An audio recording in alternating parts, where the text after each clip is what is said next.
आपण बघत आहात की पत्रादेवीपासून गोव्याच्या दिशेने जाताना तोरशे, तांबोशे आणि उगवे ह्या परिसरात चौपदरीकरण असूनही या ठिकाणी लाईटची व्यवस्था नाही आहे. ह्या चौपदरीकरणावर लाईट नसल्यामुळे एखादा सुसाट वाहनधारक जर आला परजिल्ह्यातून तर अपघात होऊ शकतो, अशी परिस्थिती आहे.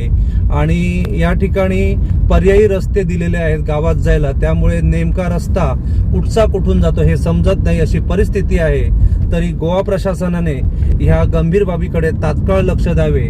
मुळात गणपतीचा सण असल्यामुळे चाकरमानी सिंधुदुर्ग गोव्यात मोठ्या प्रमाणात दाखल झालेलं असून मोठ्या प्रमाणात या ठिकाणी वाहनं रस्त्यावर दिसत असून या ठिकाणी अपघाताची शक्यता दिसून येत आहे. तरी गोवा प्रशासनाने या बाबीकडे तात्काळ लक्ष देऊन या ठिकाणी ज्या लाईट ज्या बंद आहेत त्या सुरू कराव्यात, अशी मागणी वाहनधारक आणि सर्वसामान्यांमधून होत आहे.